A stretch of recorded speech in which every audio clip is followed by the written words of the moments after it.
we have a few board members that will be making their way in just a minute, but I want to go ahead and get the meeting started. I'm sorry that we are late as we've ever been, but we apologize for that, and we're getting ready to get our meeting started back.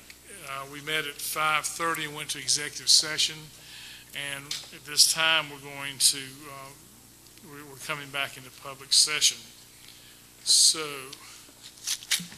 this time we're going to stand and have a moment of silence, and then we'll have the Pledge of Allegiance. Would you please stand?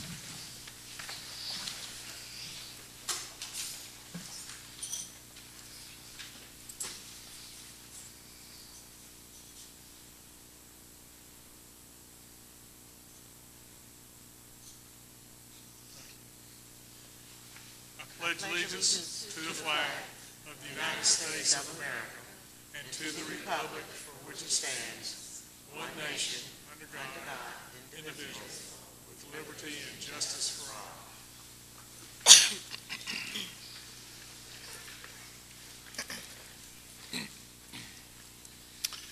Okay. Our next item is 4.4.1, approval of our current agenda, and we'll make our motion in the consent agenda. Move to accept the agenda. Okay. Second it. Any discussion? Hearing none, we'll ask for the vote on the approval of the agenda.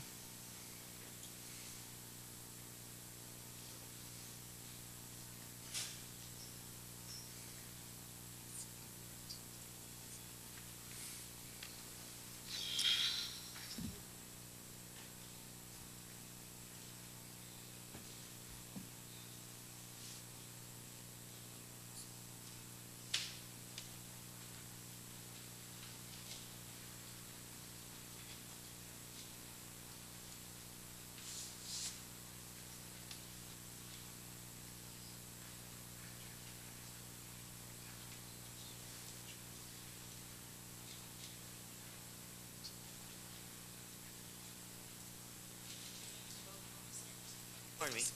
It went through.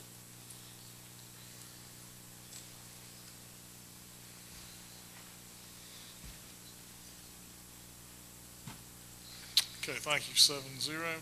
Our next item 5 is our consent agenda, which we have a 5.1 approval of consent agenda, approval of the minutes from the previous meeting, a budget update,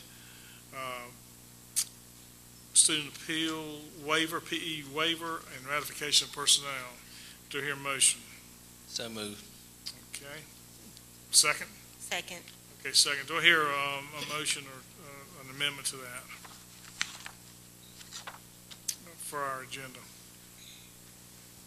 Somebody do 9.2 for me. Yes, Mr. Chair, I'd like to make a motion that we move Common Core to our next meeting on October 22nd. Is it okay? I don't think any problems with that from the board tonight. We will move that to our next meeting. 9.2. Common Core 9.2 to the next board meeting. Oh, we should. Okay. That's okay. Thank you very much. So vote on. Okay. I'll ask Dr. Miley for a brief budget update. I can turn this. Is this on? Okay. Yes. Thank you. As you know, on Tuesday of last week, the county council met, and at that time, the county council heard a report from the county auditor. The auditor was third reading to approve the auditor's recommendation for the millage. At that time, the auditor recommended 291 mills for our operating millage. That's the same millage that we had requested in May. And the budget approved by the board, the council at that time, was $130,396,941. That was slightly above what we had requested in May, and the difference was due to an increase in the mill value that the auditor had approved. The auditor also recommended that the county council approve a millage rate, debt service millage rate of 94 mills. We had asked for 85 mills and had asked the auditor to keep it at 85. We felt like that would be plenty to service our debt for the current year. The auditor decided to recommend 94, and the county council approved his recommendation of 94 mills for our debt service. Okay. Any questions? Any for questions? So you're saying we got more money in our in our general budget and the increase in mills on the debt service? The current budget that we've adopted is still $128 million, but the budget that was recommended in the auditor's report was more money. So actually, we will be reviewing the recommendation to amend our budget. Yes, Right, so he approved more than we requested, or Correct. recommended and council approved. correct. Because the auditor actually just recommends the millage rate. Right. But that millage rate, based on his updated assessed value, generates more money than we had anticipated back in May. So at this point, we would be reviewing our budget in terms of perhaps amending that budget based on the auditor's updated data. Okay.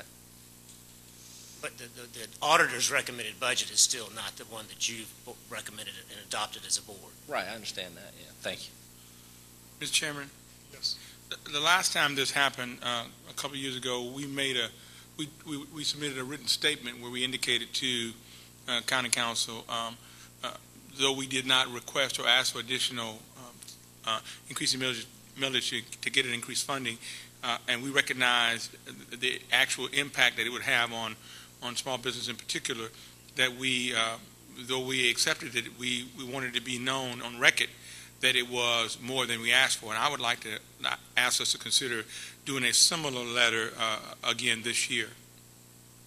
And if I need to put that in the form of a motion at a later time, I'd be happy to do that, Mr. Chairman. Understand, and I think we can do something like that. But what I think the issue at this time is the value of the mill. Right. It's not actually, it really is not a budgetary number. We think that the millage we've requested and was approved will cover our budget. Right. Last year, they increased the millage on us. That's why we had a $2.8 million carryover. Is that correct, Dr. Miley? In fact, I left off one part. It actually was not a $2.8 million carry forward. In fact, carryover, because in fact, I alerted you that that may have happened. Due to the last year's proviso in the county council's budget and the recommendation, that it was allowed that the school district, whatever the millage generated, the school district would get in that last current year. And so the millage generated approximately $2 million more than our budget had been. And so that was added to 2013. That same proviso was adopted last week for this budget. So in fact, if the millage generates more than $134.4 million, the school district will receive those funds in FY14. Mr. Chairman, can I request that we get a report on, some numbers for the budget, where we are this year, what we have above, what next year, what we got? I mean, because Yes, sir. We talked about doing that. Right, exactly, okay. because I'm as confused as you are. Thank you. Okay. We have discussed that, doing that, and we are going to. First of all, we want to make sure that we close out last year with our auditors. So he's That's got what he we're wants to waiting get on the right audit now. done. right, The auditor's report should be within the next 10 days. And once we get the auditor's report of FY13, where we've closed out, then we'll be in better position to recommend any additional amendments to this year's budget. Okay. But we've discussed exactly what you said. And Mr. Chairman, as you recall, we don't normally get that information until the end of October traditionally, so we're not out of sync with that or out of schedule with that because of the timetable. Right, you're right, Mr. Jackson. But remember, a lot of the excess dollars from budget last year was because they increased the millage. Absolutely. It was, like Mr. Jackson said, that was last year, and that's a lot of that is why we had carryover funds. And this year they gave us the millage we asked for, and we'll just see what it Yes, comes to. We're comfortable as a We're comfortable. finance. Exactly. Okay, thank you. Thank you. Any other discussion? I think we've all voted already. Thank you. Thank you, Dr. Miley. Faculty focus, I almost want to say family focus, and which it is our family and our faculty. 6-1, Dr. Ham, I'm going to turn it over to you. Well, actually, I'm going to turn it over to Mrs. Millett, who'll be introducing this topic. Thank you. We're delighted tonight to have Emily Manigault, who is our team leader for high school, and Chuck Holland, technology integration specialist, and two very special teachers who are participating in their project entitled Blended Learning. So I'm going to turn it over to Emily and to Chuck.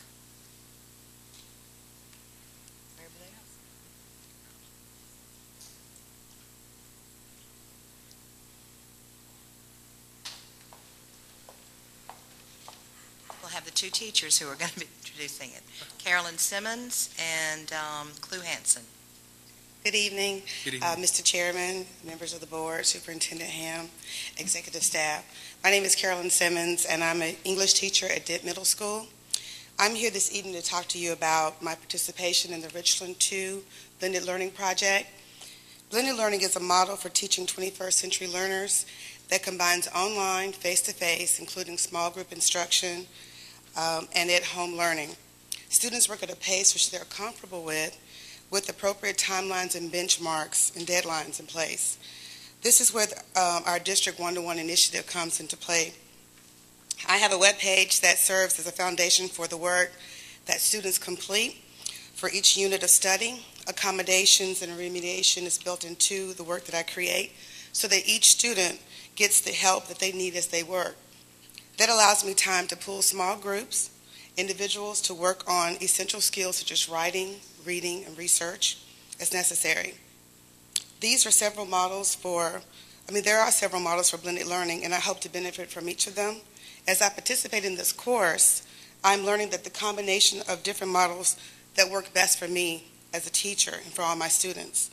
This class will deepen my knowledge of formative assessments, techniques that will help my students gain mastery. It would also allow me to give them immediate, frequent feedback.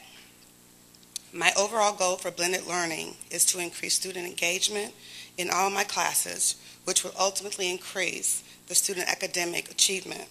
I'm excited about where blended learning has taken me so far this year, and I know that I will continue to be excited about my journey for me and my students. Next, we have Mrs. Hansen, who will present information about her work with her students during the blended learning. Thank you. Good evening. Good evening.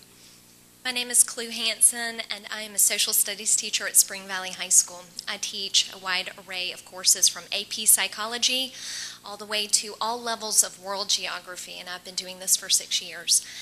Blended learning has been an invaluable opportunity for me to enhance my content, engage my students, and yes, increase student achievement.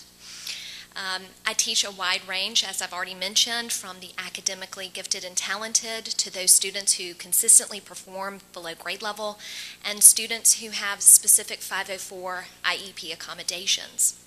Since I've had the opportunity to implement blended learning, I have been able to go far beyond simple differentiation. I've given students an opportunity to achieve well beyond what even their expectations are and my own. However, to truly demonstrate blended learning to y'all this evening, I have put together a little bit of a blend for you. I have emailed you a copy of the presentation link that we see up here on the projector. You would want to click on the Thing Link presentation link, give it a second to load, and you will see essentially what my students are given the opportunity to do in class. And this is a daily and regular activity for them, and we hope to enhance it even further as we are given the opportunity for more blended learning. Thank you. Okay, any questions for our teachers tonight? My question is, do y'all go across disciplines at all in this blended, or is it just basically for your own specific area of learning? With blended learning, I am pulling in across curriculums. We are doing math curriculum, science curriculum. I honestly have the flexibility with that with my social studies courses with AP Psych and World Geography. But the opportunity for blended learning to do that in any subject area is quite obviously there. Yeah. Well, I'm in the works of doing this and actually creating, planning with my team. Collaboration is key to actually doing a blended learning interdisciplinary unit with my team this year. This is new, so What I learn, I bring back to my team. So what you're saying, you collaborate, and then you get your kids to collaborate? Yes, of course. Yeah, oh yeah. Okay. Any other questions? Mr. Chairman. Another question, Mr. Chair. Have we involved related arts as part of the blended learning as well? That's a great question. I personally have not collaborated with the fine arts at my school yet. I would love the opportunity to. Within my content area, I have that flexibility. Just need the time to set it up. Thank you. Mr. Chairman. Yes. The ability to assess student achievement and student gains obviously is too new and too early in the process now, but you have certainly thought through that process to be able to determine the effect of the blended learning on student achievement. And so how will you sort of measure that at some point down the road? Well, what we do is I have, like say for instance, when the kids produce certain works, or I may have them to present in class with a group. It's always about collaborating too, teaching them how to collaborate and work together and communicate. So they put on like not say a gallery, but of what they've learned, as we go through.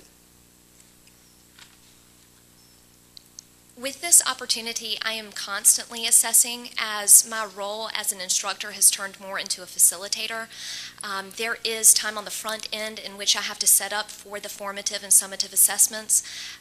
If we're looking at this from the data that I've collected so far this year, and I've jumped kind of both feet in on this year, I am seeing gains in my student achievement. My students are achieving at the summative level and every day at the formative level as well. Very encouraging to hear. Thank you. Very encouraging. Other questions? Well, I want to thank you for your presentation very much. Thank you very much.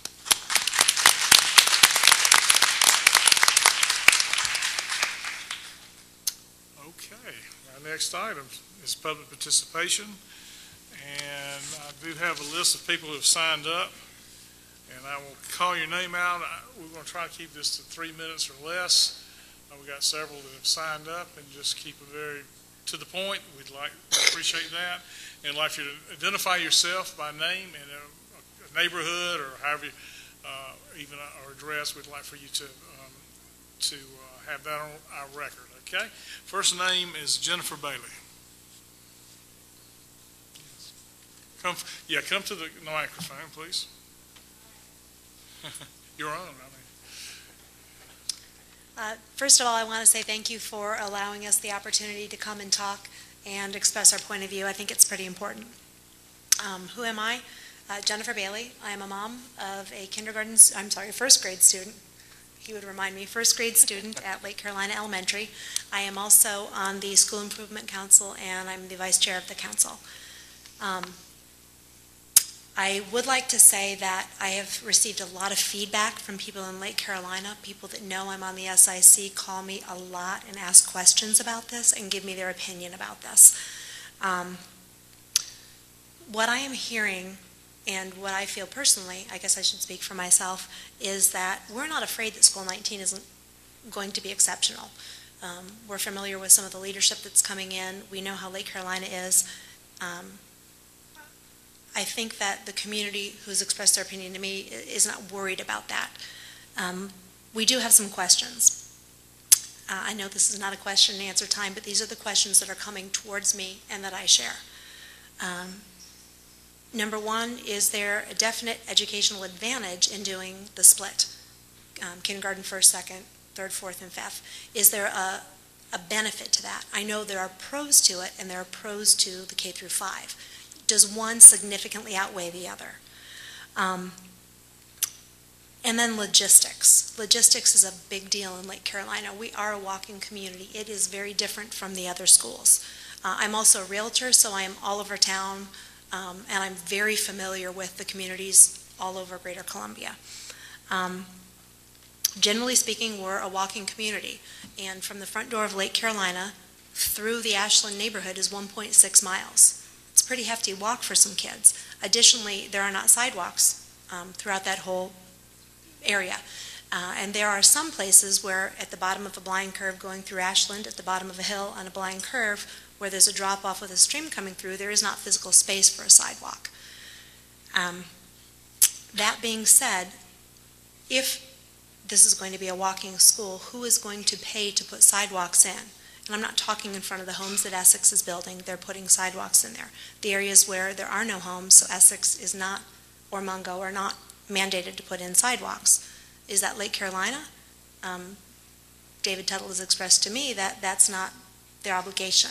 Is it a line item budget in whoever your CM is? Is that something in their budget to put in sidewalks? Is it Richland 2 who's going to pay for that, or is it Richland County?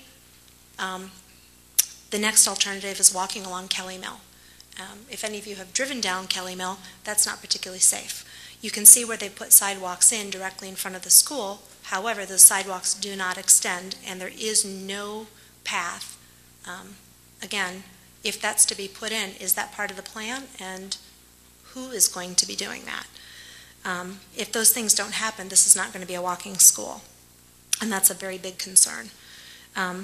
People have talked about the plan, which none of us know about yet, of building some sort of walkway to shorten that 1.6 miles behind the school to connect the school to the neighborhood. It's a wetlands area. It's not developable. Unless someone is allowed to build in an undevelopable wetlands area, that's not going to happen. Maybe there are some regulations that can be changed, but I have walked the area myself and driven it, and it would be interesting to hear if that was the plan. And then people have questions about the school culture, if that is going to be similar to Lake Carolina, if it's going to be a uniform school and have a similar culture. I don't think the people that have talked to me, and I'm also not afraid that the school is going to be inadequate or subpar. I think it'll take some time to develop to where Lake Carolina is, but I think it can happen. That all being said, my point to all of this is that we are, as a community, are being asked to vote, and yet we're not being given information to vote on. That defies common sense, and if this were a business, this is not how a business would be run. You wouldn't ask people to vote on something without giving them information. So why are we voting? Is it so someone can say, hey, we took a vote? That's not fair, and I think it's disingenuous. So I am asking for more information to be given before, if our vote matters, before we go ahead and vote. I think that's the right thing to do and the fair thing to do. It's a common sense thing to do. If a plan is already in place, then don't put up a smoke screen of a vote. Just tell us what the plan is so we can deal with it. That's the other important thing. If people aren't going to be zoned for a school that they want to be in, let them have the opportunity for school choice. That's a wonderful part of Richland too. But we don't have that opportunity if we don't know what we're voting for or choicing into, and where we're going to be zoned for. So the timeline is pretty important on all of this. We need to be able, as parents, to do some research. 3 minutes are Okay. way up. I've been known to talk beyond my 3 minutes. Anyway, those were my points, and I think it's a great school district, and I think Lake Carolina is a fantastic school. I think the new one will be as well, but I really think that the public needs information so that we can make some decisions. Mr. Chair, I know we normally don't respond, but I would like to address Dr. McDaniel because I've been aware that you have been in the neighborhoods with presentations for people as yourself that should be able to attend. Is that not correct? We have had meetings. I believe, Ms. Bailey, you were in one of the meetings, the initial meeting. We spoke with the SSC PTO, and we've collected data in a variety of ways. I'm That's not going sure to if be that's what presented you're asking. in his presentation. Mr. Chair, I also I want to, just wanted to make sure she realized. Yes, and we were asked to vote, but we weren't given information or a plan. I also want to make the comment that, as far as I know, there's no official plan. There's, no decisions on where sidewalks will be, where they won't be. There's certainly been open discussion about that, but I'm not aware of any final plan or anything that's been presented to me on this. Again, let's talk about this. We're going to have a discussion. Yeah. Okay. Thank you. Okay, thank you. Next is Becky Brown.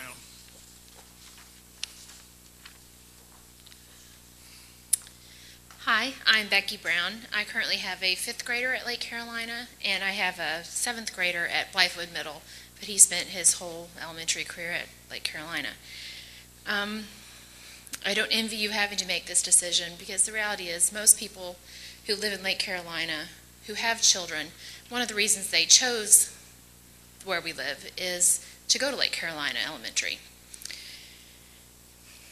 But we also strategically chose the subdivision that we live in because we are within walking distance of Lake Carolina. And I don't know how many of you have been able to be at our school when it dismisses, but I asked in the office today, they think we have 300 to 400 kids that walk home after school. So it's almost, it's not quite half the school, but it's a third to a half of the school sometimes. It's a huge part of our community. Parents gather, children gather. It's a very unique, wonderful thing about Lake Carolina.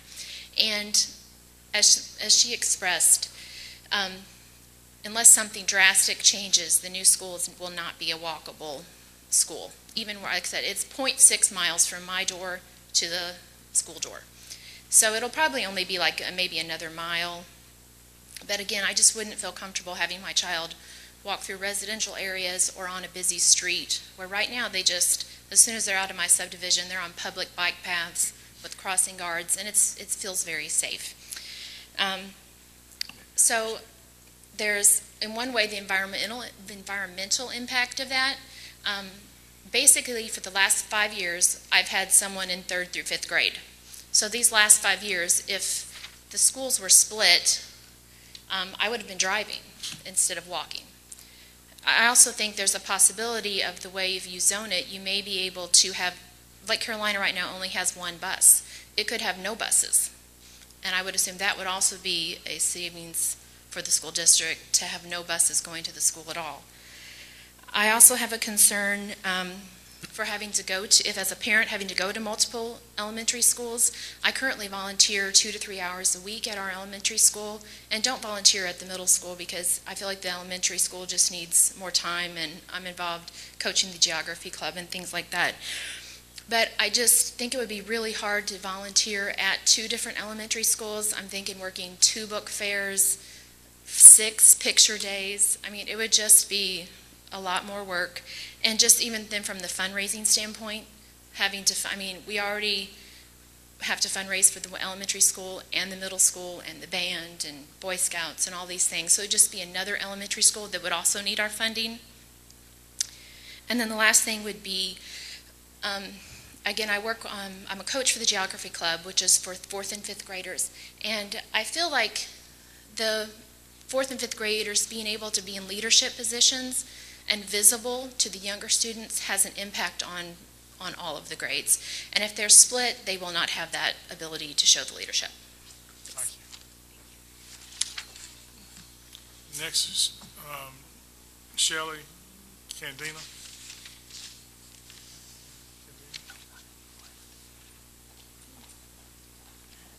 Good evening. I'm Shelley Cadena. I have 2 students at Lake Carolina Elementary, and I serve on the PTO for the school.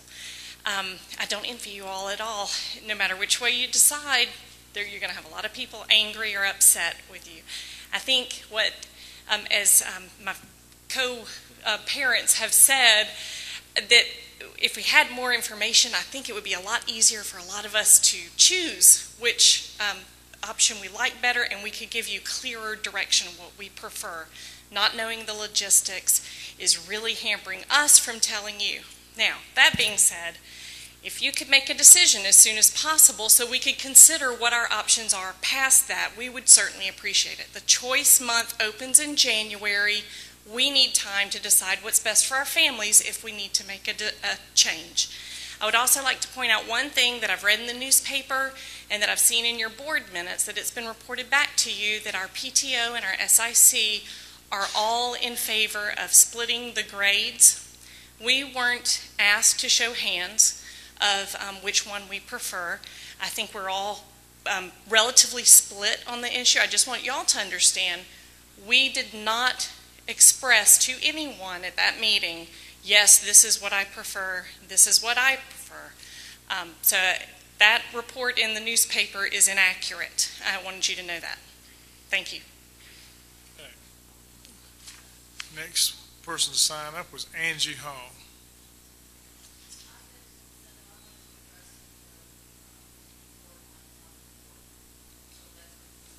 You can address if you want to address on Common Core, please do. That's fine. We're gonna do it next time for our board agenda. Okay, my name's Angie Hall. I'm currently the parent of a senior at Richland Northeast High School, so I'm fortunately seeing the end of that part of our lives, but I'm also a USC student myself, getting ready to get my degree so I can come in and begin teaching with all of you. And I've been researching on the Common Core state school standards initiatives, and I'm terribly concerned about all of these, anywhere from the funding, where it's come from, who owns the curriculum, can any changes be made? They say that 15% can be added, but there's nothing about anything that can be removed from it. I don't even know where to begin. I just found out about this like 15 minutes before I came in here.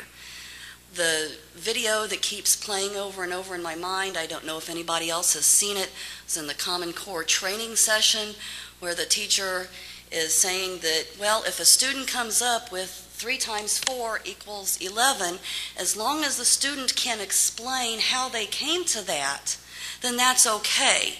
And I'm wondering if that person is willing to live in a house built on that premise.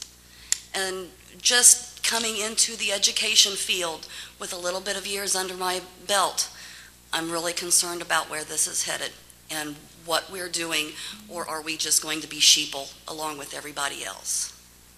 Thank you. Thank you. I think we can, sorry we're not having it since you came tonight, but I think we could explain a lot of those issues to you. They've explained to you.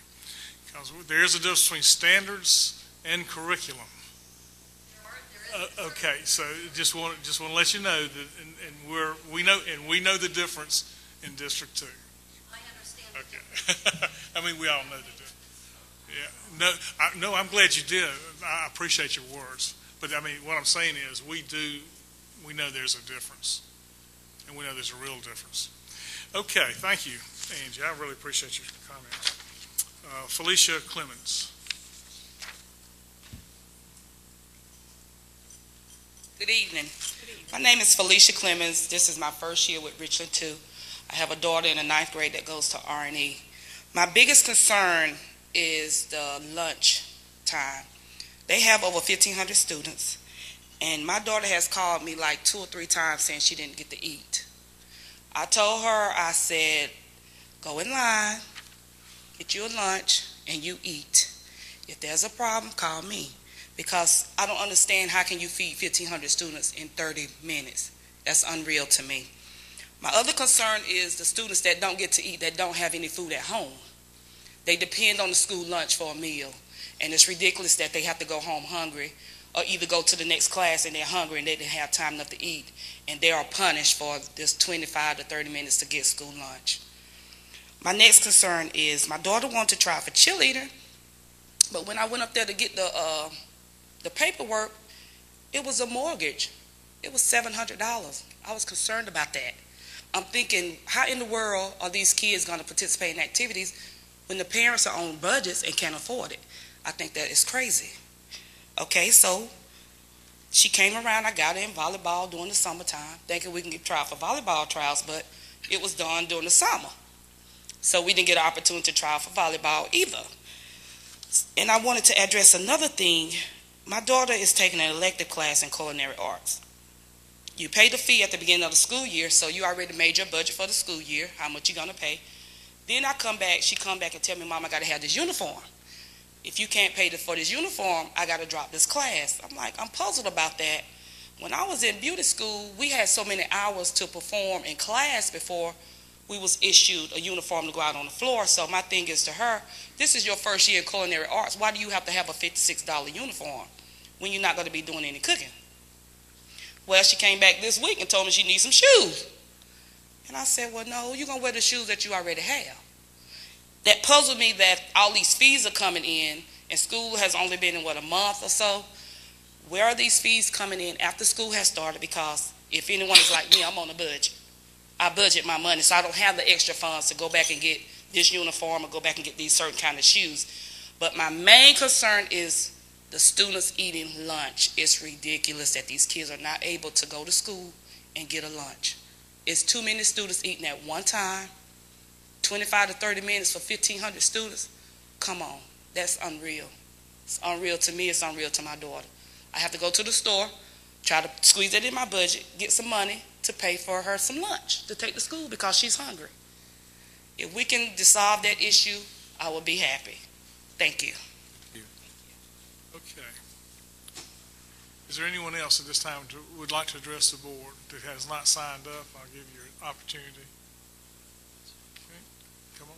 Mr. Chairman, whoever follows up with this parent, can we also receive that follow-up, please, to know what came out of the, what comes out of that? Yes, sir. We'll make that request known and have that information for us. Thank you. For the board. Well, we have Mrs. Suber here, so I'm quite sure she's taking notes. Thank you, Ms. Suber. Thank you. Yeah, that's why the principals come to hear hear everything. Go ahead and identify yourself, please. I'm Andrea Gasky. My husband, Edward Gasky, spoke last week. We live in Lake Carolina at 3 Arbor Vista Court. We have 2 children at Lake Carolina, and I've sent the board a letter following the meeting after reviewing the YouTube. Thank you for posting that. That was very nice. I just wanted to follow up my letter with some of the information that's been said here today. I echo as well. There are some things that have not been conveyed to us as far as sidewalks. If it's not going to be great for me to be able to get through to the other school at a split grade situation, I don't know that I want to do that now. It looks like I've heard there are wetland issues. The property's been sold for something that might be a direct route to that school. So those, I guess I'm echoing basically, if there were more information, we would make a more sound decision. I know that there are a lot of residents who would like to see, what is that line going to look like? Nebulous though it may be, you are apt to change it. But people want to know, is this whole side of the fountain affected, or is this half of a neighborhood affected, if we were going to stay separate elementary schools? I think people will make a much, much better and more coherent decision on these surveys that are being sent out if we had some more concrete information. I've lived here since 2001. We built our house before that school was even built, though the promise of the school was there. I'm happy it's there. We walk to school. We walk from school. I'm on the PTO. I volunteer in the library daily. I echo the sentiment of being able to volunteer at 2 different schools. I can feel that. However, if it keeps the community cohesive, I'm okay with a split grade, but if I can't walk to my school and walk back, which is the main reason I bought my property so many years ago, then that's going to be a problem for me. So if you really know that you can't lay those sidewalks down, I mean, I've driven through that neighborhood just last weekend, and I realized that this is a problem. This is a real problem just to get my car from the school out of that neighborhood back to where I live. A car. So please, please, please, consider the survey you have tonight, what the parents here have said, and I also echo the PTO did not vote and say, yep, we're all for a split school. But you know how strongly I felt in my letter when I addressed you, and I just really, really hope that we are making a decision that is common sense, best for the community, but still keeps people at hand. I am a half a mile from Lake Carolina. It would be a heartache if you put me in the new school and I can't walk there. You know, we have a big, big, big hold on why we bought our property, and it is because we can get to the schools in that way. Thank you. Thank you for your comments. Okay, any others? Thank you very much. Our next is item on the agenda is our executive session items. Do I hear a motion for student appeals? Mr. Chair, I'd like to make a motion. Good. For student 1, deny the appeal and have the student apply for adult ed. Student number 2, deny the appeal. Student number 3, deny the appeal and have the student and the student needs to apply for adult ed.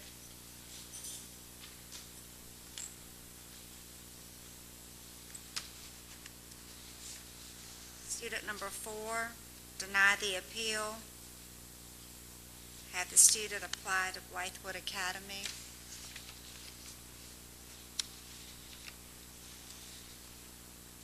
Student number 5, deny the appeal. Refer the student to apply for Blythewood Academy.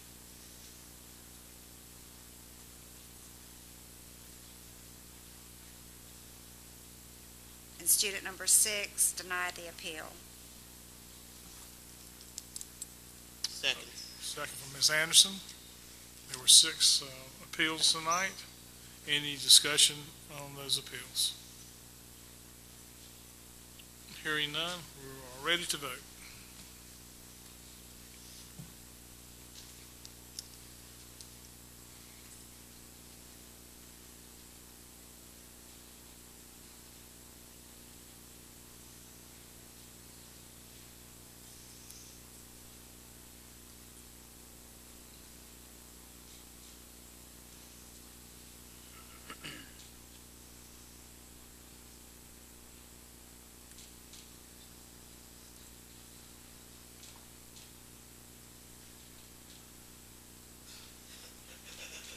Ready to vote?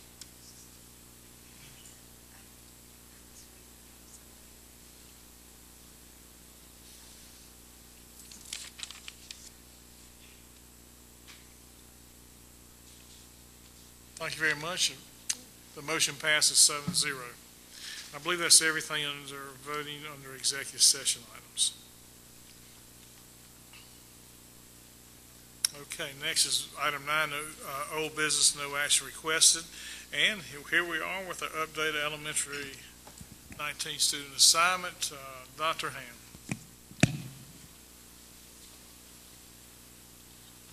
We have updated information for you, and Dr. McDaniel will be presenting that along with Mr. Anderson, I believe. Ladies and gentlemen of the board, members of the community, to give you an update from activities that have occurred since our last board meeting on the 24th.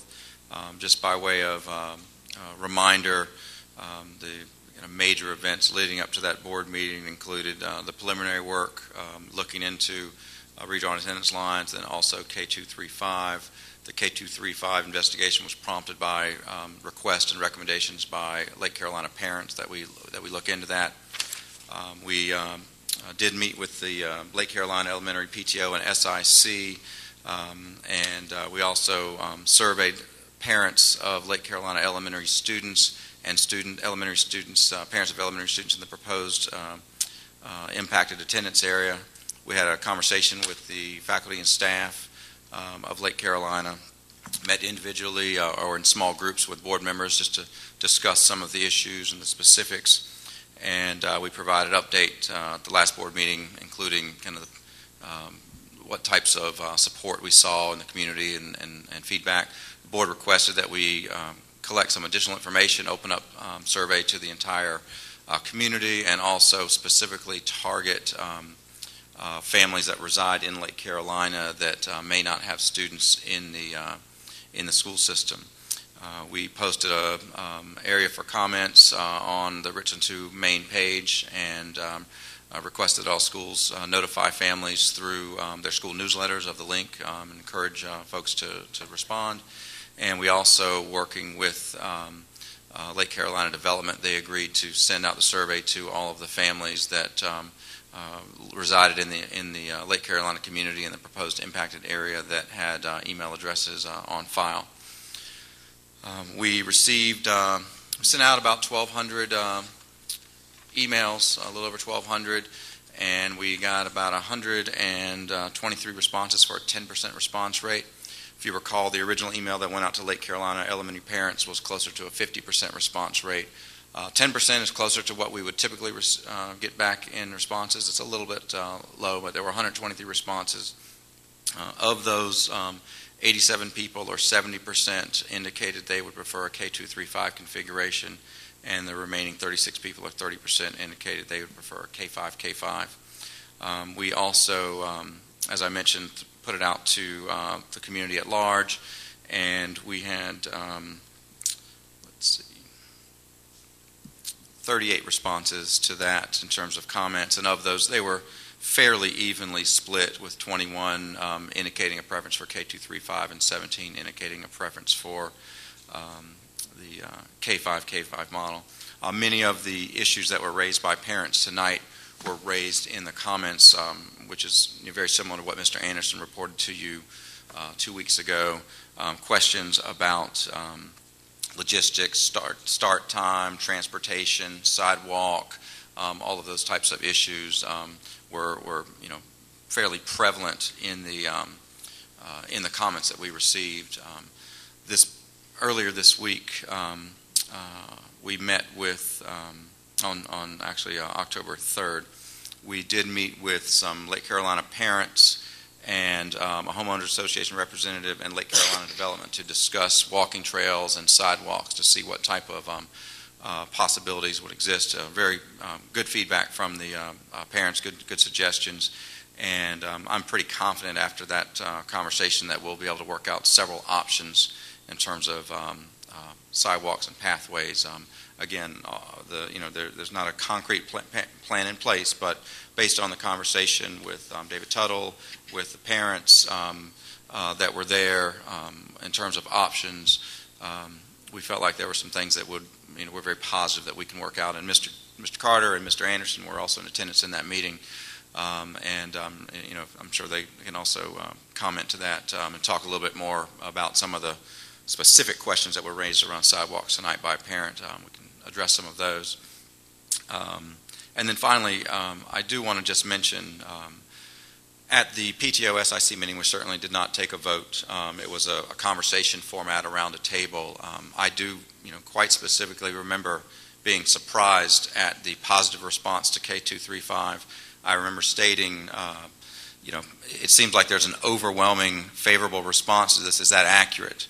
And I got a whole lot of head nods and no negatives. So certainly I characterized the meeting as being overwhelmingly supportive. My colleague, Mr. Anderson, characterized it the exact same way. And so if that is not accurate, my apologies. But based on the conversation that I had and what I observed, and the fact that I asked the question, it seemed quite positive. So. Anyway, I stand by my original assessment of the meeting. Now, in terms of next steps, we can obviously go in a lot of different directions. At the board's pleasure, we can come back with a recommendation at the next board meeting if you like. We can look to collect additional information. We defer to your guidance on that. And again, we're happy to delve into any of the specifics that are brought up or any questions any board members might have. Okay. Questions? How many board members have actually had a walk through Elementary 19? I'm scheduled to go there tomorrow. It'll be a wonderful school. I've as been far through as it. facilities. But my question for Mr. Do you have another question? Go ahead. Go ahead. You have another question? I'm concerned I had a walk through that school last week.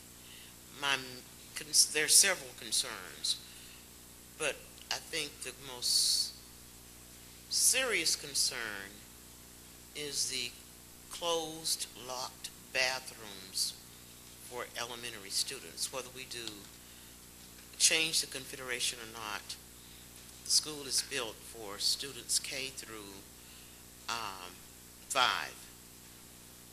There are 4 bathrooms on the main floor that are locked, like your bathroom at home, and I can see that being a problem for elementary students.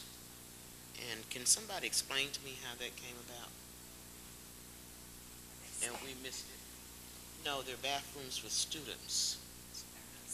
They're not staff bathrooms. There's 4 There are some individual toilets along one of the corridors in each of the 4 wings. There are individual bathrooms in all the kindergarten classrooms. We saw this model in other elementary schools, and it's worked The bathroom doors can be locked from the inside or from the outside, so children won't be locked out of the bathrooms. But a 5-year-old going in a bathroom and locking the door, I didn't allow my children to lock the bathroom at home at that age. So what was the rationale behind that? Can anybody explain that to me? I'm not sure I can, other than it was a design that had been used in other places, other school districts, and it worked. Do you have a list of those school districts, or? Yes, ma'am, I can get them. I'd like to get some feedback from those parents, because I think that's a very dangerous situation. There's a reason for it, though. It's a guest bathroom for adults who are there. The children don't use those bathrooms. No, this is different. Correct, sweetie. Thank you for the try. Yeah, That's the wrong answer. To back up Ms. Anderson, that there's only one community bathroom in the Correct. entire school. Right. And that's by the cafeteria. All the other wings in that school have individual bathrooms in groups, and then bathrooms in certain classrooms for the younger grades.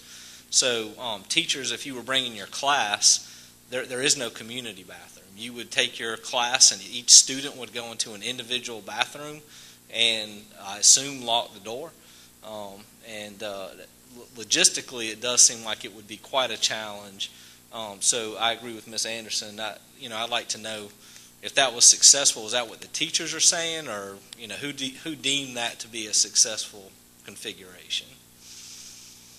I'll have to get back to you on that. I mean, I saw it myself, and I did see it work in another district, but the group facility is required by code to be close to cafeterias and or gymnasiums, and that is on the first floor, so that's why there's a group facility there. Code also requires that you have to have an individual bathroom in every kindergarten classroom, so the bathroom that's in the kindergarten classroom is essentially identical to the ones that are lined up in the hallway. So my other question is to follow up on Ms. Anderson's statement. Infrastructure-wise, if we were to split the schools K through 2 and 3 through 5, what would that mean for one or the other school? Do they have enough classrooms with bathrooms to accommodate the number of kindergarten classrooms that would be in that school? Lake Carolina has bathrooms in K through 3. It's the only elementary school that we built that way. All the rest of them have bathrooms, individual bathrooms in K1 and 2. I'd like to say we had the forethought to do it in the third grade at the time. It just happened to be the way we did it. So there would be enough bathrooms code-wise to accommodate K1 and 2, or K and 1. There's only 10 classrooms that don't have bathrooms. And there are the fourth grade and the fifth grade wing, which is 5 classrooms in each wing, does not have bathrooms. They can be retrofitted. It would not be a cheap thing to do, but it can be done. I just want to make sure that that's there. If there's cost associated, we need to know that. Well, one of the reasons that Fred and I discussed which school would be K1 and 2 was because of the bathrooms through third grade at Lake Carolina and the fact that Elementary 19 has essentially got a third story. So if we were to split the schools, that's the recommendation you would bring, because I haven't heard this yet, that the recommendation would be Lake Carolina would be K through 2, and the new elementary school would be 3 through 5. So the new school, the student capacity is? Same as, well, it's 747. 740 something. Lake Carolina's a little smaller than that. You may recall we tried to do an addition a few years ago, but the codes had changed, and we would have had to literally build a separate building because we could not connect it to the existing building without redoing all of the firewalls throughout the entire school, and it just was cost prohibitive to do that. So my next question, it appears to me as I sort of went through the school, walk at the school, the size of the school, it appears that there may be some massive rezoning having to be done in order to fill that school. That is a huge school. The 3 levels. You're talking about 19? 19. That's a very large school. And I'm trying to figure out how we will go about filling that school, 747 students, with grades 3 through 5 coming out of the Lake Carolina area. Jack, what's the offset, right? How many students can Lake Where do you- Carolina hold versus this new school? The building capacity for Lake Carolina is 635 students. Certainly, we've augmented that with portable classrooms over the years, up and down, and then as programs change, as we bring in a pre-K program, as we bring in other types of programs, that may reduce or increase. But if you want to use 635 as a comparable number to the 747, that's a reasonable comparison. So we're talking about 100 students different between one school and the other. All of our schools, starting with Catawba and Langford, are all 747 students. And program capacity and actual capacity frequently are different, because if you have, for instance, you choose to have more special ed classrooms, they'll have a smaller number of students in the classroom, and that decreases the capacity of the building. So an 800 square foot classroom that could literally handle 25 children may only have 10 in it. So program capacity and functional capacity do change. But it is a very large school, primarily because of two reasons. One, large collaborative space in each of the four houses, and then the fact that we have that big elevation change. We've got the large atrium space, which added a good bit of square footage too. Classrooms are essentially the same as our current elementary schools. I also want to remind the board, as you're thinking about taking the population at Lake Carolina and splitting it into two schools, however that happens, about the projected growth in that area, we do need to leave capacity in each of the locations. You know, we've got, I think the number is close to 7,000 potential units going in. There will be growth in that area. That might not be the last school being built over there, is that correct? I think that's what you're saying. They keep building houses, Might we're going not to have be. to put them somewhere. I mean, we're talking, Ashland's I not wish- built out by any stretch. Mr. Chairman, yes, go ahead.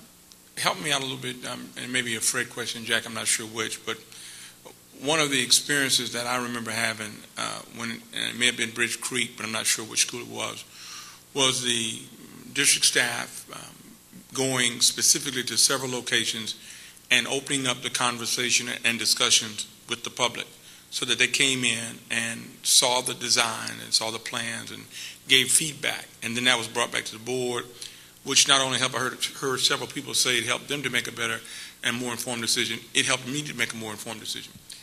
I think just simply putting on our website and asking folk to respond, you get 10%, because I think that's indicative of what's happening when you only list it there.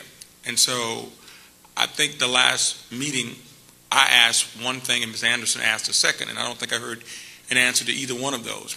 I asked that those folks affected at Round Top, those families be surveyed, and I don't know that happened. And Ms. Anderson asked that we have a district-wide survey done, and I said if we did that we would at least identify persons who were not affected immediately by this, that they would be identified, and so we could handle their data or their responses appropriately. I'm saying all of this to say that I am very concerned, because I'm not sure that we are not only answering questions, some that we can't answer, but we're not giving an opportunity to the public to be able to say to district staff in a very non-confrontational, conversational way, here's what we think about this plan, that plan, and then that feedback comes back.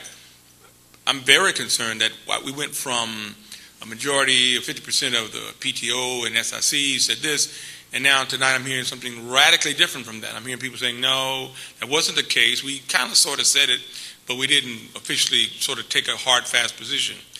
If we're making a drastic decision like this that's going to impact lives and families and communities, and I'm speaking for families in Lake Carolina who voted for me to be up here and those who didn't vote for me, quite candidly, but if we're making a drastic decision like this, I think it really we need to open this up to as many people as possible, get as much feedback as we can, and then I'm not afraid to make the decision after that. But I am concerned that Dr. McDaniel mentioned, for example, we had a good conversation, but I don't know how the conversation ended as it relates to sidewalks and what that means. That's an important factor. I'd like to know the answers to some of those questions before we move any further, before I move any further, let me say that. Because I think those are critical issues. I think the issues regarding bathrooms are another critical issue. I think we need to have some very direct, specific answers to those questions before we're asked to do anything further. Thank you, Mr. Chairman. Not really a question. I want to clarify the question. That means if you're talking about sidewalks, for instance, do you want to know where they're going to be? Yes. I mean, how they're going to be paid for? Yes, sir. I mean, Yes, sir. all that before we vote? Yes, sir. At our last meeting, we had a conversation. We started talking about what role would the developers play, whether the county would play a role, how much the cost would be for the district, and I haven't heard anything more definitive tonight about who would pay for what than I did 2 weeks ago. That's exactly right, Mr. Chairman. Mr. As Chairman, one example. I can answer one of those questions. Lake Carolina already has a permit to build a trail through the wetlands. And Pardon me? Lake Carolina Development already has a permit to build a trail through the wetlands, and they are committed to do that. That's on them. When we met with them the other day, there are some neighborhoods where there are sidewalks, and then there are stretches where there are no sidewalks. We addressed that with them as well. Felt that needed to be solved for the Ashland community. It's fine on the Lake Carolina side. We'd have to figure out how to tie in, and we came up with some options on tying in. I've got to get a civil engineer in to look at how we would put a sidewalk along Kelly Mill and then down into Bud Keefe to connect it. So we're actually looking at 3 different ways that a student could access Ashland. As far as who's going to pay for it, we're obligated to pay for part of it because of the sidewalk. If we did the sidewalk on the Kelly Mill, that would come out of our budget. We have had a meeting with Councilman Dixon. She is pursuing several different options to get money for sidewalks, and Lake Carolina is one of the areas that she's looking to help us with. The other issue I raised at our last meeting was I asked a question about staggered starting times in terms of, is that a possibility? Is that an option? What can and can't be done?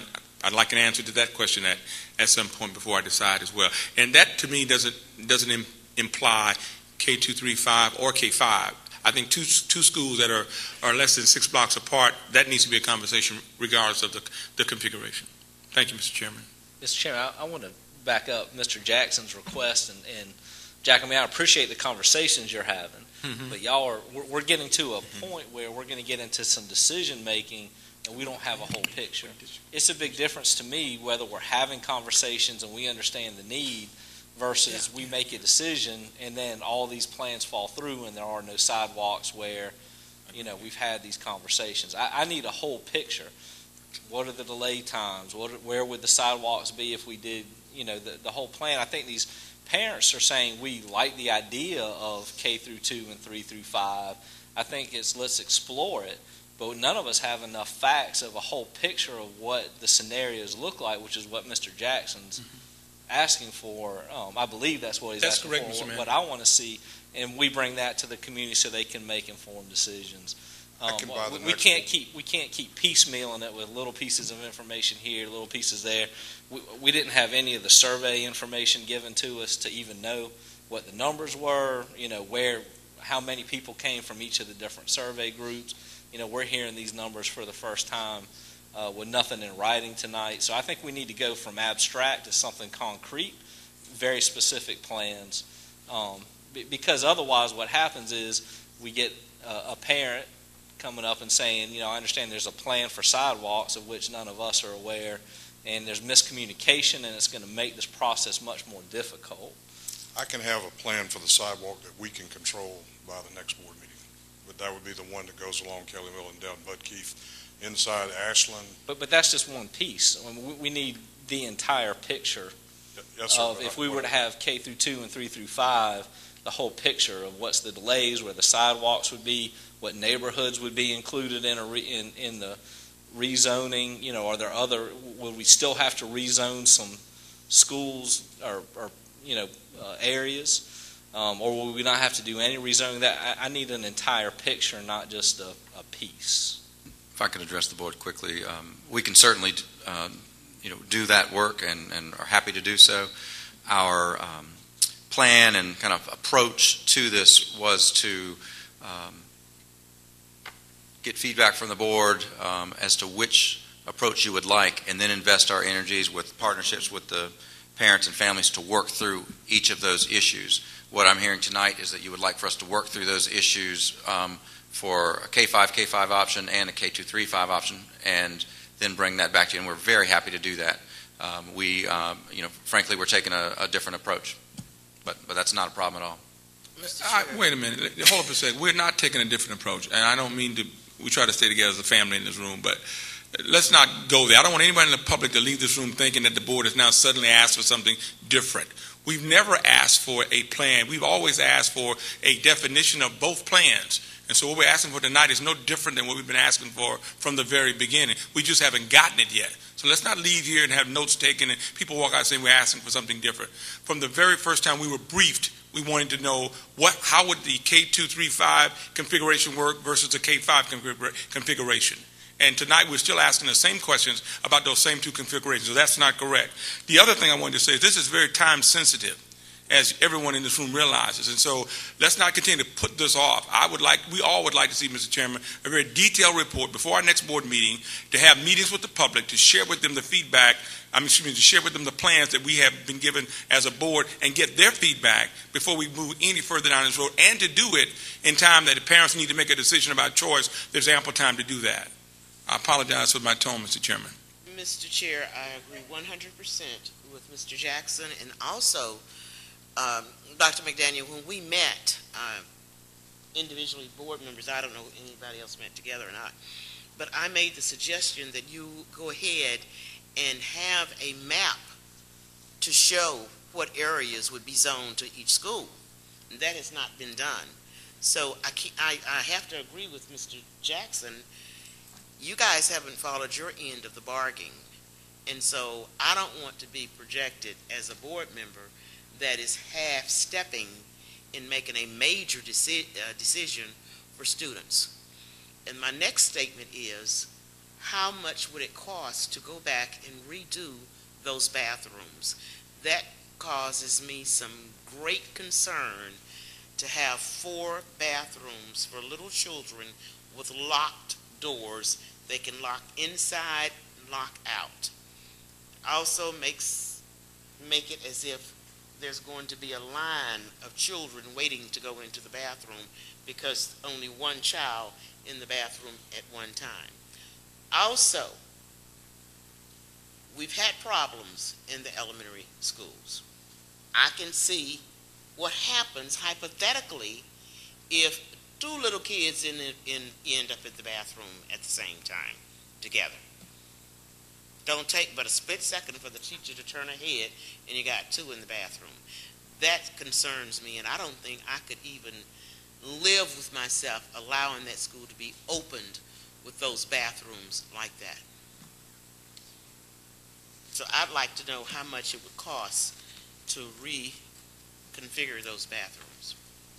I need an estimate on it. And while you're making up that list, Mr. Chairman, also add traffic patterns to it as well, to discuss how the traffic patterns would flow if it's a K235 versus 2 K5 schools, given the traffic congestion that already exists now. I'd like to be able to know specifically how that's going to be done so that we can accommodate everyone trying to get their kids to school. Granted, a lot of kids walk to Lake Carolina, but I'm going to imagine that those at Elementary 19 probably won't be walking. And how will that traffic? Mr. Chairman, my last statement is, where is the wetlands that the parent was speaking of? There's a stretch that's sort of between the part of the Essex neighborhood. If you go into Ashland, the part closest to Lake Carolina is Essex Homes. Part on the other side of the school towards the Round Top end of the campus is Mungo Homes. So there is a stretch of wetlands that they have built around as far as lots are concerned. But again, when they did the development, they committed to put a trail through there. So Mr. Tuttle told us the other day that they were already permitted and that they intended to do it. So that one we know is going to happen. I can't tell you when. We can go back and ask him for a firm date.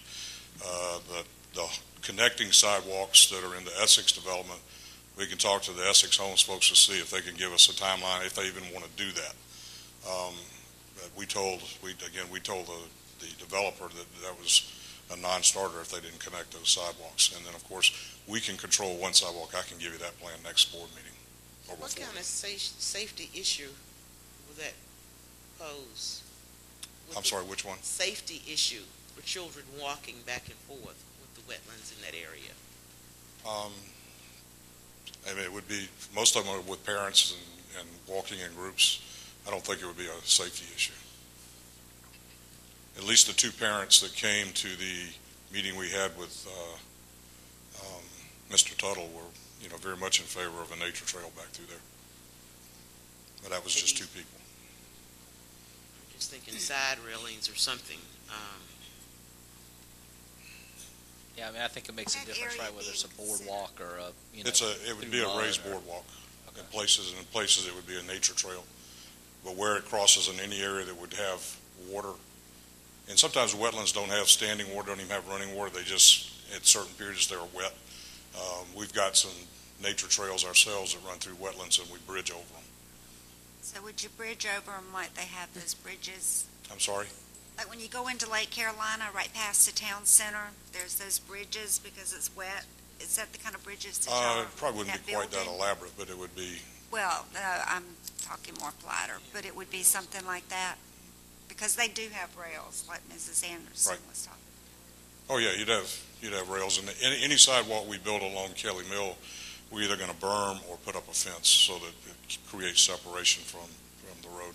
And we would put a crossing guard at the intersection of Kelly Mill and Bud Keith to cross children. And I was referring to the ones that you said the developer was going to put. I want Right. to make sure that they just don't throw a walkway there and not protect the students' safety with the rails. Mr. Chairman. Yes. I would like for us to consider, and I've made mention of this before, but not in public, for us to maybe look at rezoning for schools earlier in the process.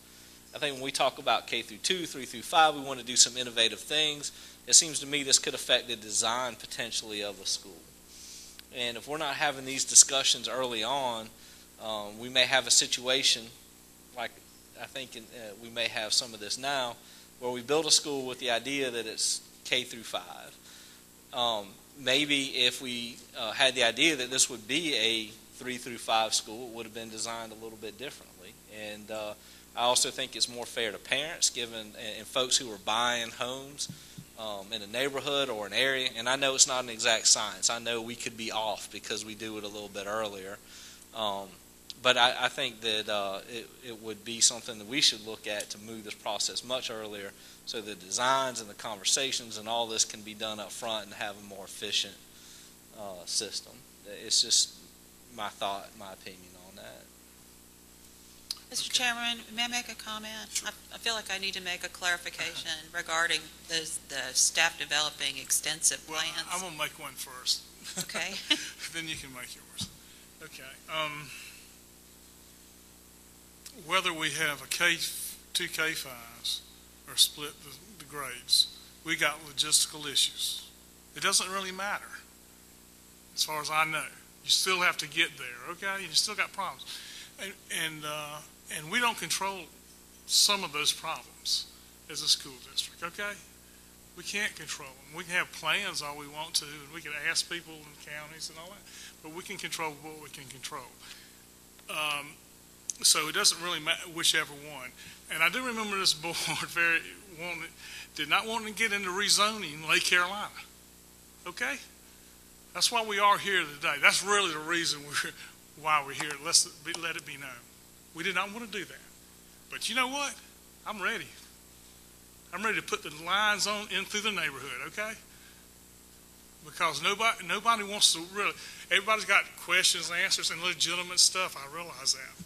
We started this thing a long time ago, James. A long time ago. We really Not did. that long. When did we start? We started a long time ago. I mean, Last spring we started, and that's plenty. Last spring we started. Well, the first report I got was when I met, 2 weeks ago? Well, I'm Or not saying or the board, a they month do ago? a lot of work before the board gets involved with it, which is right. We're not supposed to be involved in every aspect of this process. We're supposed to get information, make a decision. And quite honestly, we can't control all the sidewalks out there. I just want the public to know that. We'll do our best. And I've learned this over the years of being on here a long time. Logistics take care of themselves. We'll get them right. We're going to try to get them right from the get-go, but sometimes you have to tweak things. We will get them right.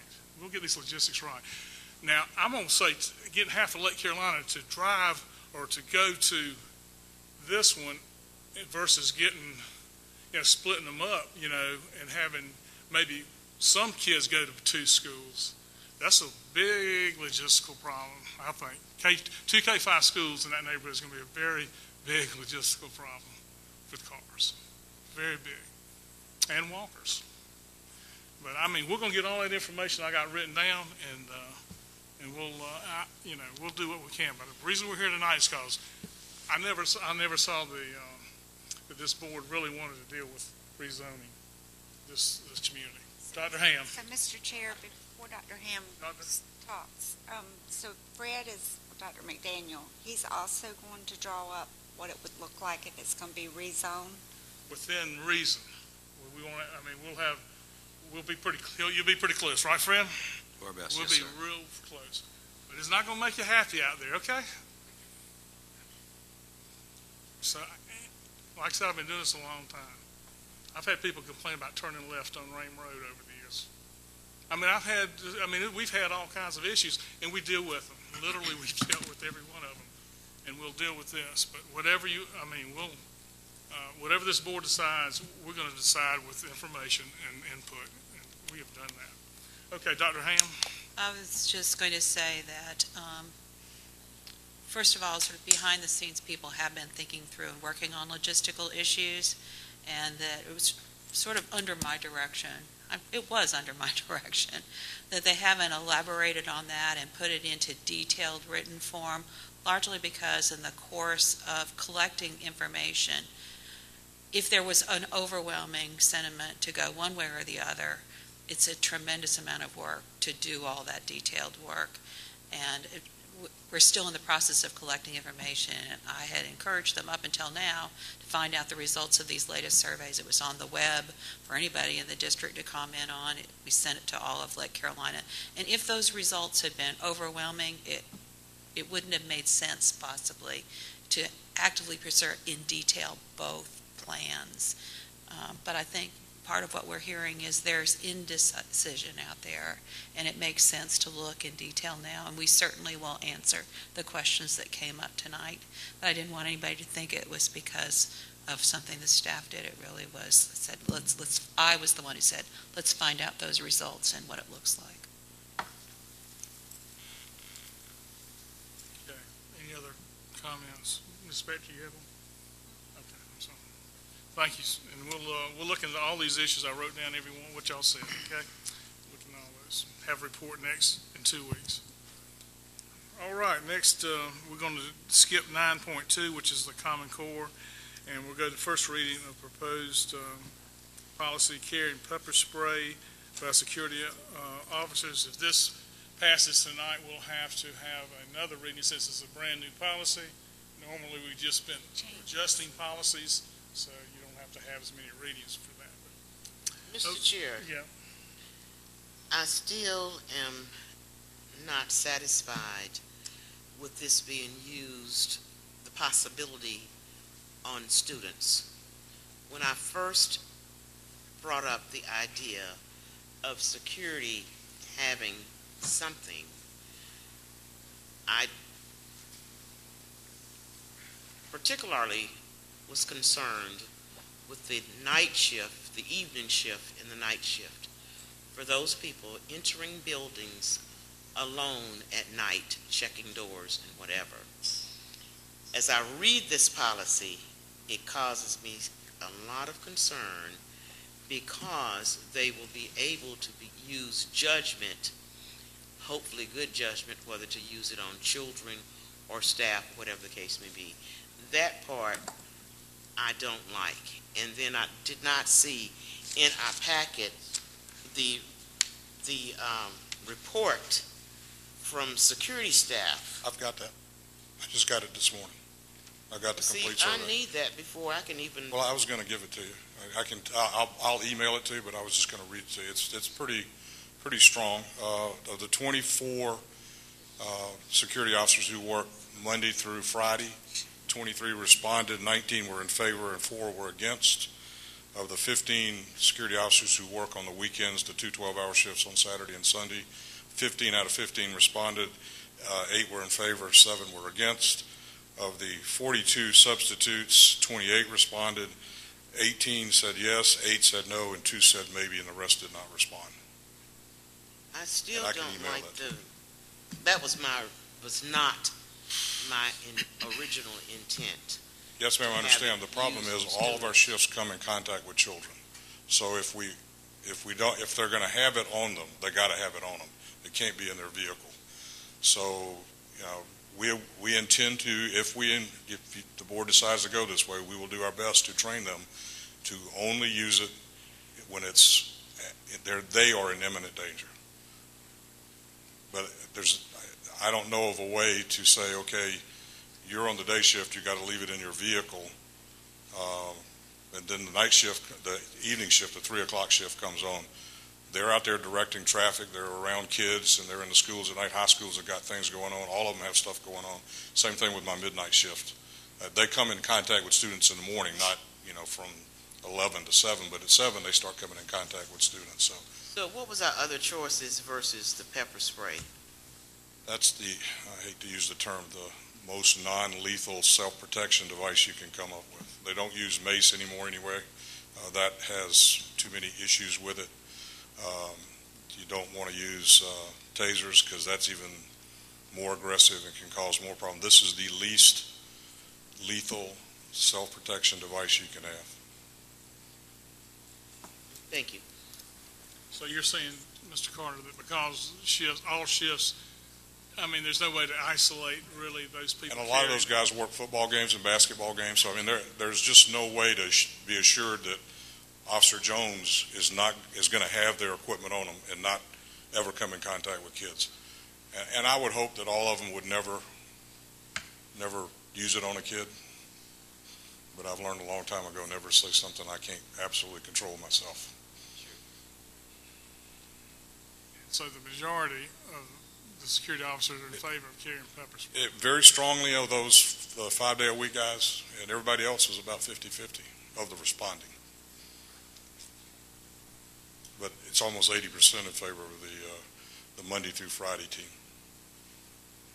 Well, I think anything else. So your procedures cover all shifts. They call all officers, because even a substitute could be working the 3 o'clock shift. If we have someone out on vacation or out on illness, we would call a substitute. And so our entire force would have to be trained, and we would arm them all.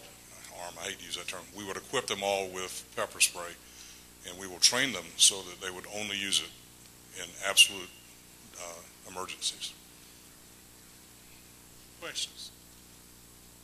Mr. Chairman, did we ever uncover, identify a school district anywhere that's using this, that has a security force? Not in South Carolina. We found, actually Georgette found one in the Norfolk area that not only carry pepper spray, they carry handcuffs, and they're allowed to deal with student discipline. I really don't want to go down that road. But that's the only other one we found. We are the only internal security force in the state of South Carolina. Some other districts will have 1 or 2 equivalents to Chuck or Eric, where they have retired law enforcement officers that oversee more of the physical security as opposed to an actual security force. But we're and we're also the only one in South Carolina that directs traffic and creates crossing guards, and that's how we do it with all of.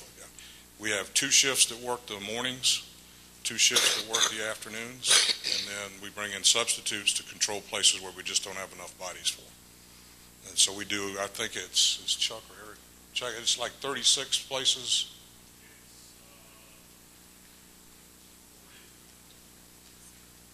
We have a lot of crossing guards out there, and they do move around. They may start at one place and move to another. Generally, they can do 2. You can't do 3 just because of the timing of trying to move from one school to another. And then a lot of the districts in South Carolina also, I correct myself on saying a lot, but some districts outsource their security. Is that not correct? Not like we do. Some do outsource. They do outsource portions of it. They will. I think Richland sure. 1 has some guys that ride around at night and just look at buildings. They don't do the same things we do. They don't provide crossing guards and they don't provide security at football games.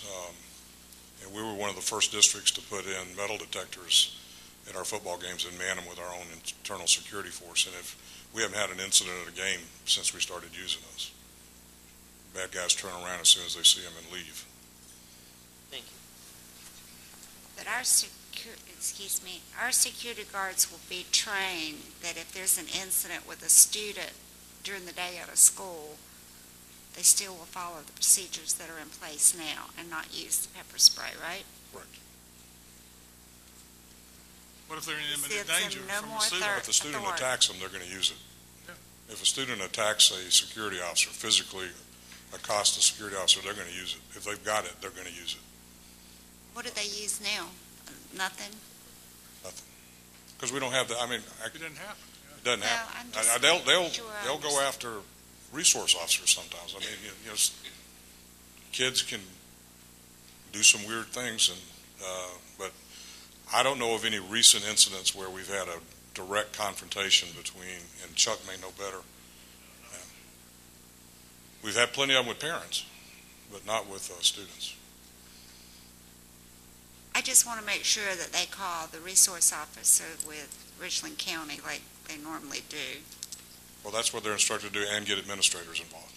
We prefer Well, they get that's what I'm administrators saying. I involved because just don't administrators want know the to children, Be and the Jimmy on the administrators spot can do what and needs to be spray done. somebody.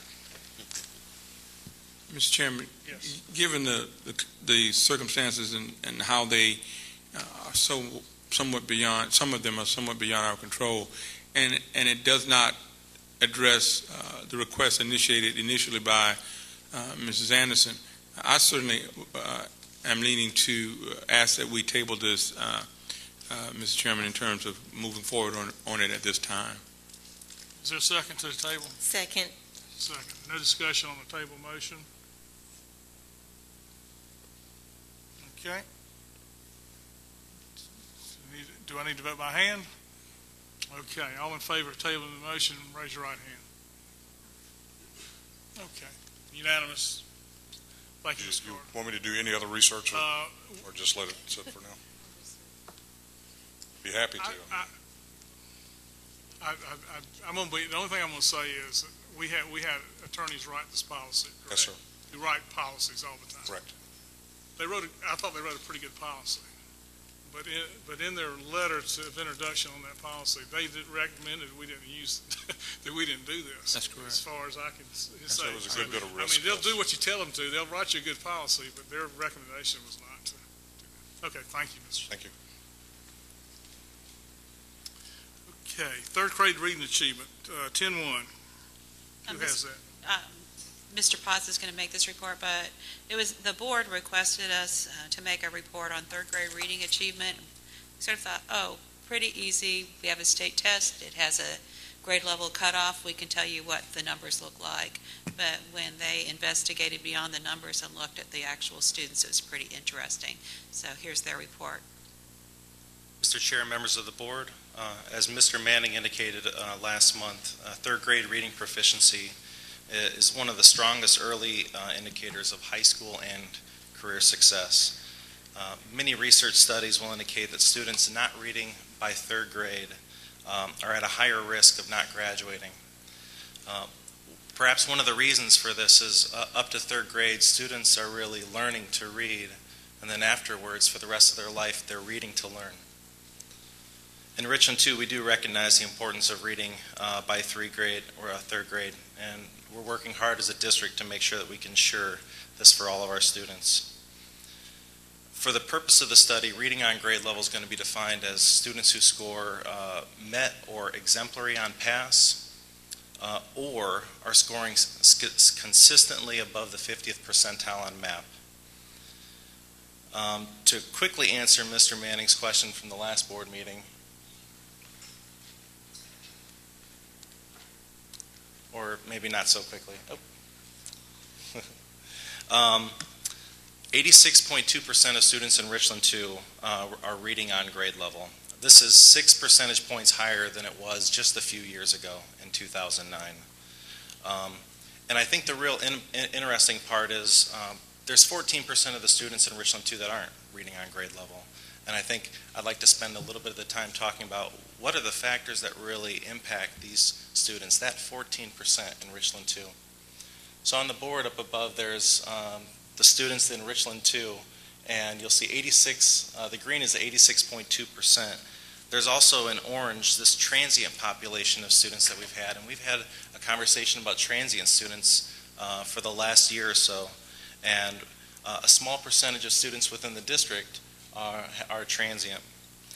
There's also a small percentage in blue that are ESL students, are English learners within the district, and these students are in the district, and these are also students that perform not met. In the purple, there's this group of students that are receiving special services, and they'll have different specific indicators for each student that address what are the issues that these students need within reading. This next section in the blue are students that our schools have identified for specific curricular intervention that's outside of special services. It's outside of English learning services. And then lastly, there's a small percent of students in gold there at the end. And these are our students within the district that have conflicting data and that their MAP scores and their PASS scores, their DRA scores, all the assessments that teachers in the schools are using are really not giving us an exact indicator of the student performance. Lastly, I want to show you what are some of the, as a whole, the students who are scoring not met within the district in third grade. 80% of them qualify for free or reduced lunch. 42% are receiving special ed services. And a staggering one, 40% of the students have 10 or more absences at some point in Richland 2. 25% of those students have 10 or more absences during the 2013 school year. Many of the students are coming to us in second and third grade. We have a large number of students that have attended more than one Richland 2 school. We even have 5% of the students that have attended a different Richland 2 school every single year. And I think the staggering piece is these students just took the assessment last spring, and 10% of those students who scored not met are no longer in the district.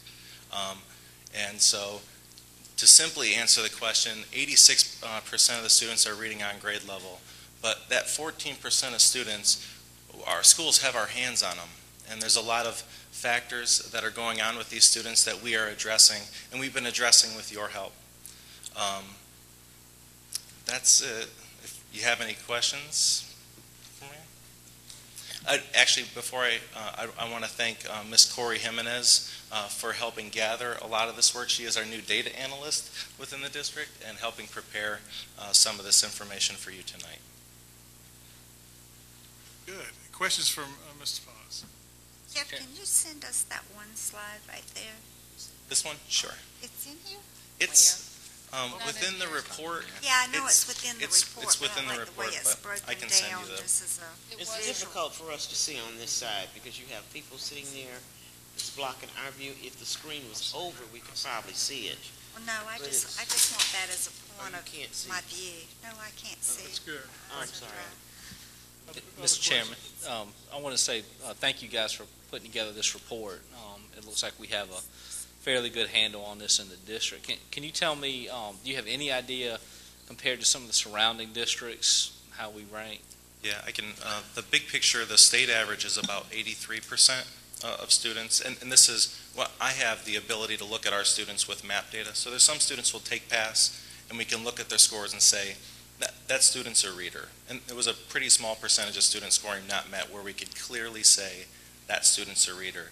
I can't do that within other districts, but pass scores in general get us pretty close. So the state average is about 83%. I think Lexington 1's at 87.1. Lexington 5's at 87.8. Richland 1 is right around 80%.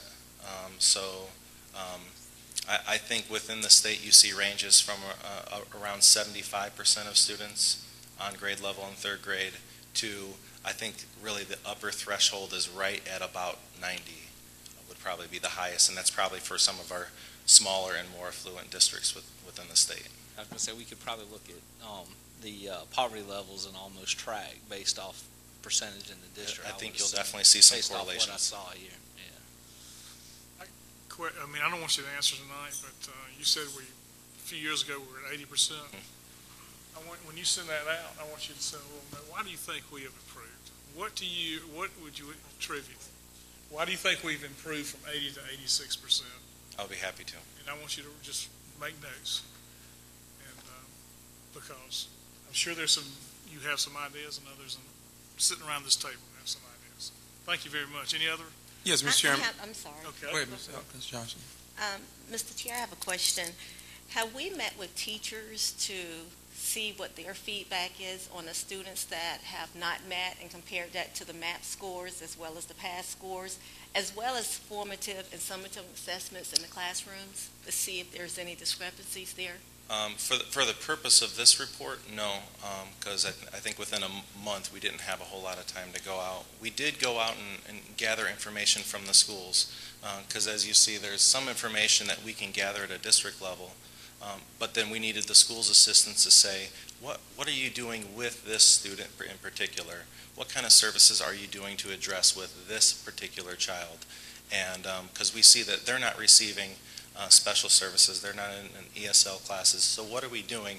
And we asked that of all the schools, and we got that feedback pretty quickly, and I was pleased to see that the schools really have their hands on all of these students.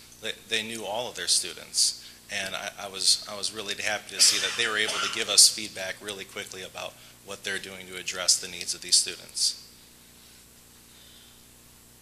Mr. Jackson? Yeah. Jeff, help me out. The third grade reading scores certainly indicate some great success, but if my memory serves me correctly, the fourth and fifth grade reading scores drop off.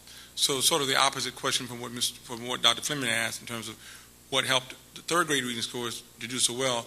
What do you think is happening after third grade that didn't go the other direction? I think that would be good for the report that I think it would be good for the report. Thank you. Thank you, Mr. Jackson. I appreciate that. Mr. Potts, thank you for your report. Thank you. Okay, our next is our agenda items for our next meeting, which will be at Pontiac Elementary School. Seems like forever since we've been out there. I mean, it probably has been. But it would be nice to go back to Pontiac on October 22nd. But we do have a special meeting, and I want to inform the public. Next Monday, the 14th, it'll be mostly executive session. Almost all of it will be discussing some items that we have to discuss in executive session. As you see, we never have time to do them back here. We've got so much going on that we needed some more time to discuss some of these things instead of being late and everything. Get it like me, you hate going back for second executive session because you fall asleep half the time. But so we'll have a special, and we'll have a notice of that, and we'll have an agenda, and we'll have that for the press and for the public by Thursday probably. What time is it? It's 5:30, I believe. We see 5:30. We're starting early at 5:30. But so we'll have that meeting, and this agenda items for the 22nd of October. Dr. Ham. We'll have a student focus. We'll have a report on the elementary school 19 student assignment plans, as you discussed this evening. A report on our after-school tutoring programs, a report on the first quarter financial statement, and second reading on we've tabled the pepper spray, so we'll take that off the agenda. And we'll also be adding the report on Common Core and leadership that was postponed from this meeting.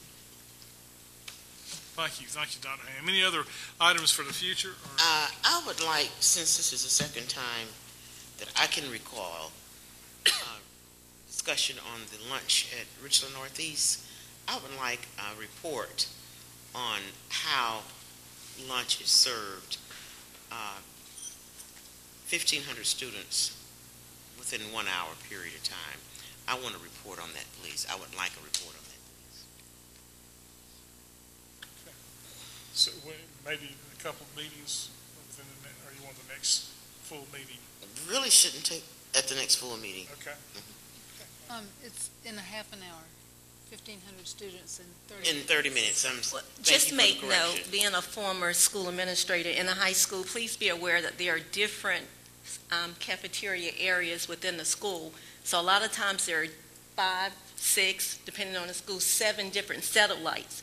So it's really very easy to get to a different satellite depending on where your class is located. But we'll still take that point. But I just wanted to put that on the record that there are so many different locations for students to eat. You just have to find that location which is closer to your classroom and get there in 40 minutes is plenty of time. But that's not true in every school, though. There are some schools where there are not that many different satellites, number one. Number two, when Sodexo came in, it took away a lot of the other separate stations, so more kids are forced to go through the lines than they did in the past when they could do Chick-fil-A and those kinds of things. So I agree with Mr. Anderson. I think we need to look at it and expand it beyond Richland Northeast to a couple of the schools. Absolutely. Yeah. But I just still want to put on the record, but it's just not the cafeteria. It's And different also, satellites. it's not for the next week, the next board meeting, but in the very, very near future, I would like for us to have a report on how well Sodexo is doing. Are they making money, breaking even, or are they not making money? I'd just like to see an updated report on that because of the students' comments that I get. I would like to know. Thank you. I'd like a clarification from Mr. Jackson, please. Are there specific schools you'd like us to report on? I think before we had another parent a couple of meetings ago, I don't remember if it was a middle school or what the school was, that came in with the same concern. I didn't make a note of it to remember it, but there was another school we heard this from before. It was Richland Northeast. It was Richland. Okay, any other? Thank you very much. This is our time of our second public participation.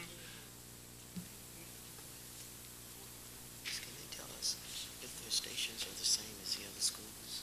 If they have the same serving stations? Is there a difference You in want the to food? compare? Right. Okay, in that report about cafeterias, we want to compare the opportunities that the students have. I mean, what are their opportunities and who's involved? I think Sodexo runs the whole thing, doesn't Jack? Yes, they do. That's right. Okay, so we'll just sort of get all that. Do all the high schools have the same type food in their areas? So I need to see where is the difference coming from Northeast versus the other high schools, if that's. So you want all the high schools then? Pardon me? You want all the high schools then? I guess we're going to have to compare all high schools so that we can find out where the discrepancy falls. Okay. Okay, this time, is there anyone who'd like to address the board at this time? Feel free to raise your hand and step forward. Okay, it's a little sleepy group out there. Okay, next is our board and superintendent comments. We'll go to those, and I'll start from my left, James. I'll start with you, Mr. Manning. Is promised every meeting up until November 5th. I'm making the comment about the Richland County Library. Those of you who attend the meetings regularly are probably tired of hearing it, but I'm still going to talk about it that I will be supporting the referendum. And again, this is my comment personally, not as the board as a whole or the school district, but our libraries are critical. If you haven't taken the time to visit the Richland County Library, I think you'll be surprised with some of the new initiatives that they have, including areas where students can produce music on their own. They've got all kinds of applications, meeting rooms for business folks, and so please take the time to find out more about that and how that may affect you in your respective areas. That's all I have for tonight. Mr. Jackson. Thank you, Mr. Chairman. First, let me say how very, very pleased I was as a board member on last Saturday to be a part of probably one of the most outstanding things we have done as a district, and that is to have participated in the Walk for Life. And I certainly want to thank every single teacher, staff member, administrator, district official, and parents, students who participated in that. It was outstanding. Richland School District made itself proud, and certainly I know that Dr. Ham is going to talk about it maybe in a little more detail, so I won't steal her thunder. But I was really excited to have been a part. thank everyone who participated for such a worthwhile cause. It was absolutely outstanding. As it relates to our looking at the rezoning and redesign of Lake Carolina Elementary and Elementary 19, that is very, very important and critical that we get it right. And I'm certain that every board member will agree with that. And the more information, as a former principal of a high school in our district would say quite often, information before decision making. He was absolutely right when he said it all often. It's important that information be shared with everyone involved so that we can all make a sound decision. Not afraid to make a tough decision. I just want to make the best decision. Thank you, Mr. Chairman. No comments, thank you. Specter? I'm fine, thank you. Real? Also wanted to thank Mr. Jackson for his leadership with the cancer walk on Saturday. I think he worked tirelessly since the spring, visiting schools and coordinating with Richland 1. And we had a wonderful turnout on Saturday. Saw many of you there and many faculty members, and just was a great turnout, and everybody was wearing pink. So it was a great day, and it was great to be up in downtown by, 7:30 in the morning? It wasn't easy. Just real proud of Richland, too, and leadership on that. And I wanted to tell the Lake Carolina parents that it's not an easy decision, as Mr. Jackson has said. What we were trying to do was to not divide the neighborhood. So we worked out a formula where we would just, the K2 and then the 3-5. So, if we need to go back and look at it again, we can do that if you all, are not happy with these decisions. And I agree with Dr. Flemming that some of the logistics are worked out after we are into the process. There's some things we're not going to know till we're doing it.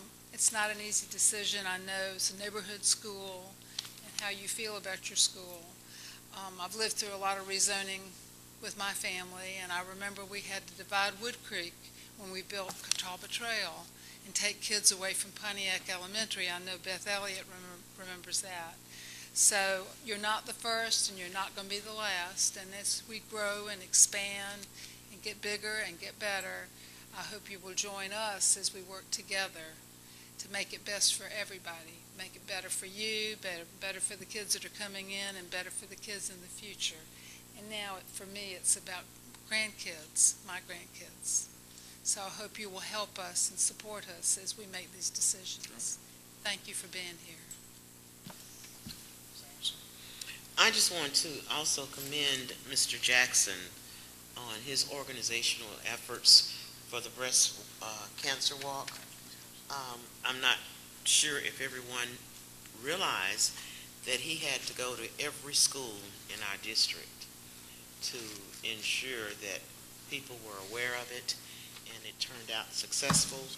It's very dear to not only his heart, because his mother is a, how many year survivor? 8-year survivor. 8-year survivor, but I've lost several of my friends from breast cancer, so I just want to publicly thank Mr. Jackson. Thank you, Ms. Anderson. For all of his effort, and also Mr. Vince Ford in District 1, and for the support that District 2 came out and showed. I really do appreciate it. Thank you. Dr. Ham. Well, there are lots of kudos this week, and so I'm going to be a bit lengthy here. I hope you'll forgive me. But first of all, because they're so important, first of all, Windsor Elementary School, since we last met, was officially authorized as an International Baccalaureate World School. That is a tremendous accomplishment that will bring a rigorous, internationally recognized curriculum to that school. It's fabulous. We have 4 National Achievement semifinalists in the district: Bakari Hargrave, Sherman Jones, and Cleveland Smith, Cleveland Smith's son. Bridgeview High School and Lance Murray at Spring Valley High School received that award. Forest Lake Elementary, their Eagle Expressions Literary Magazine received the Outstanding Yearbook and Literary Magazine Award from the American Scholastic Press Association. They have done that for a number of years in a row, so that's really a success on their part. Our social worker, Venetia Johnson, has been named the 2013 Heart of the Region for Richland, Lexington, and Kershaw counties. We received a $4.4 million grant from the Magnet Schools Assistance Program for Killian Elementary, Longleaf Middle, and Westwood High Schools to develop what is basically a STEM project called STEAM. The extra A in that is for the arts, and we think that's an integral part of the learning and integral actually to the design that's part of that initiative. And then finally, that does bring me to my comments about the Walk for Life. And I do want to thank Mr. Jackson for his leadership, Ms. Brill for being there. It was a fabulous event. I hope you'll enjoy the pictures as we're looking at them. But for the first time, we teamed up for Richland School District 1 to create Team Richland. It was a great experience to work with our neighboring school district for a cause that touches all of us in many ways. The latest figures show that the 74 teams that made up Team Richland raised $58,700. And now, just in case there was a little competition between Richland 1 and Richland 2, Richland 2 had 39 teams. Richland 1 had 35. Richland 2 raised $34,600, and Richland 1 raised $24,100. I too want to thank everybody who participated, and again commend you, Mr. Jackson.